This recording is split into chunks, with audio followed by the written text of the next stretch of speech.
Good morning. Today we are going to be talking about Fern Hill, which is a poem written by Dylan Thomas and analyzed by Samantha Lee, Teresa and Taylor M. Now I will begin reading the auditory reading of the poem Fern Hill. Now as I was young and easy under the apple boughs, about the lilting house and happy as the grass was green, the night above jingle starry, time let me hail and climb. Golden in the heydays his eyes, and honored among wagons I was prince of the apple towns. And once below a time I lordly had the trees and leaves, trail with daisies and barley down the river of the windfall light. And as I was green and carefree, famous among the barns about the happy yard, and singing as the farm was home. In the sun that is young once only, time let me play and be, golden in the mercy of his means. And green and golden I was huntsman and herdsman, the calves sang to my horn, the foxes on the hills barked clear and cold, and the Sabbath ran slowly in the pebbles of the holy streams. All the sun long it was running, it was lovely, the hay. Fields high as the house, the tunes from the chimneys, it was air, and playing lovely and watery, and fire green as grass, and lightly under the simple stars, as I rode to sleep, the owls were bearing the farm away. All the moon long I heard, blessed among stables, the night jars, flying with the ricks and the horses, flashing into the dark. And then to awake in the farm, like a wanderer white, with the dew come back, the cock on his shoulder, it was all. Shining it was Adam and maiden, the sky gathered again, and the sun grew round that very day. So it must have been after the birth of the simple light. In the first spinning place, the spellbound horses walking warm, out of the whining green stable on the fields of praise, and honored among foxes and pheasants by the gay house. Under the new-made clouds, and happy as the heart was long, in the sun born over and over, I ran my heedless ways. My wishes raced through the house-high hay, and nothing I cared at my sky-blue traders that time allows. In all his tuneful turning, so few in such morning songs, before the children green and golden follow him out of grace. Nothing I cared in the lamb-white days, that time would take me up to swallow-thronged loft by the shadow of my hand. In the moon that is always rising, nor that riding to sleep, I should hear him fly with the high fields, and wake up to the farm forever fled from the childless land. Oh, as I was young and easy in the mercy of his means, time held me green and dying, though I sang in my chains like the sea. Alright, now to the background information. Dylan Thomas was born in Welsh seaport of Swansea, Carmarthenshire on October 27, 1914, and he attended the Swansea Grammar School. So he was an educated man. Thomas told John Malcolm Brennan that he would only write happy poems, but then he realized that he was better at writing like a symmetry of both good and bad, and in 1945 he wrote Fern Hill, and this was inspired by his childhood experiences at his aunt's farm in Wales. Knowing the historical context is also important. Fern Hill was published after World War II. British people had time to look around and see how their world had changed. Many of the major cities were in ruins and needed rebuilding. The people of Britain desperately needed relief, and Thomas presented a nostalgic look back at more carefree days of innocence and freedom in Fern. In the beginning of the poem, in stanza 1, we see the poet talking about his childhood by utilizing archetypal images and using the color green to represent his youth and to talk about the comfort and freedom that come with it. We also see him at the end of stanza 1 use imagery to give the reader a picture of the greenery and the freedom and the nature that comes with the carefree lifestyle of someone in their youth. In the previous stanza, we were given the image of a young boy enjoying the warmth of youth and freedom. And in the second stanza, we're given the same thing, but this time we see past tense, which indicates that this is the poet looking back on these events nostalgically,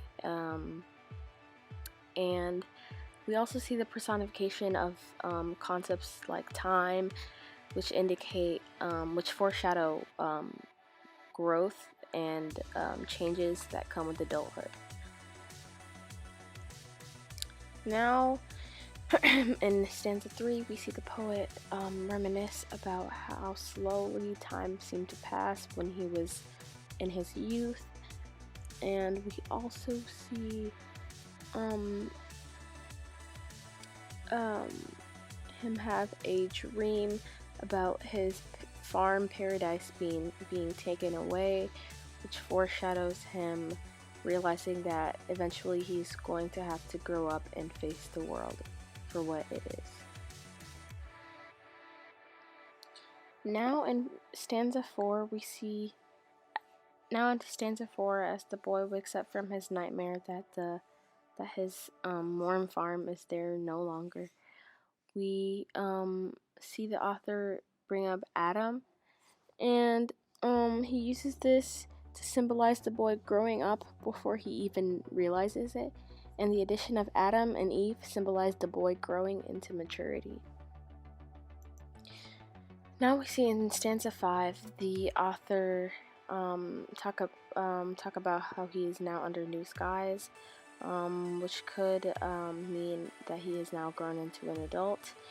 And we also see him say, "Time allows in all his tuneful turning so few in such morning songs." This line means that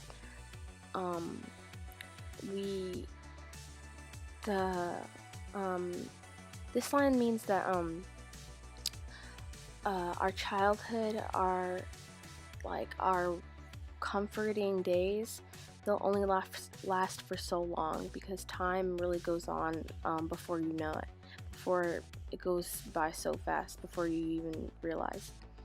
And then he goes on to say, "Before the children, green and golden, both being archetypal colors that represent youth. Before the children, green and golden, follow him out of grace." Follow him being time, and the following out of grace being growing up. And we can allude this again to the Garden of Eden, where Adam and Eve eat the forbidden fruit, or the apple. Time and this apple, in exchange for their innocence, gives them wisdom. And this is a direct allusion from this poem to the Garden of Eden. Finally, stanza 6.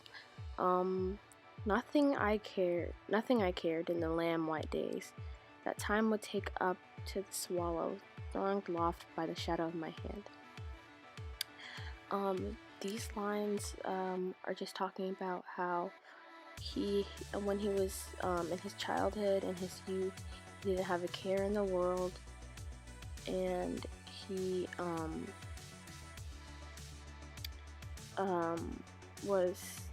he did have a care in the world. And then we go down, and it says, "I should hear him fly by the high fields." This is saying that the farm is taken away from him in time. The safety of the farm is taken away by time, and he eventually is forced to grow up by time. And time held me green and dying. This is important. This transition is important. Time held me green and dying, because Green throughout the whole poem is a symbol of youth. And this is the one time that it is used to indicate decay. And the poem ends off with, "Though I sang in my chains like the sea."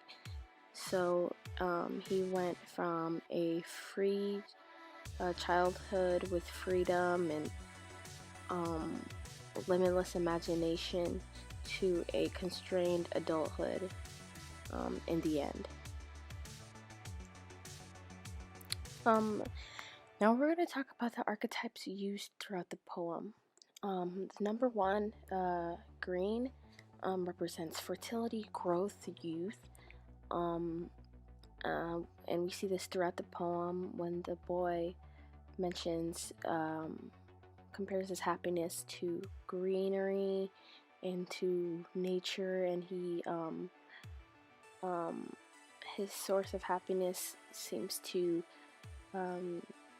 come from his setting of a farm. Golden represents value, treasured times.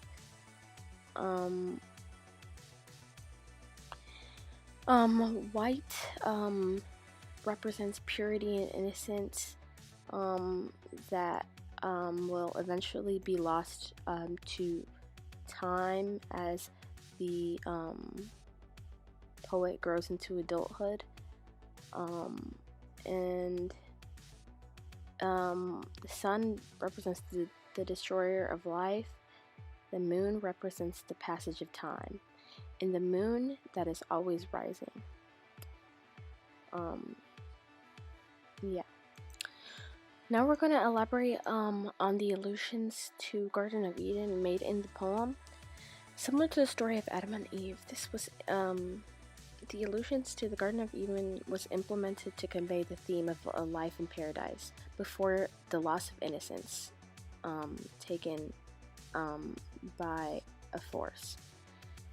Here, the Garden of Eden is represented by the safety of childhood at Dylan's farm, and the forbidden fruit that results in the loss of innocence and security is represented by time that eventually takes away the author's childhood and adventurous, youthful spirit. Alright, moving on to style and structure. It's a complex structure with internal rhyme throughout the poem, non-traditional rhyme scheme, 6 stanzas each, that contain 9 lines with a unique pattern of development and recurring sounds and reinforcements to show the mood.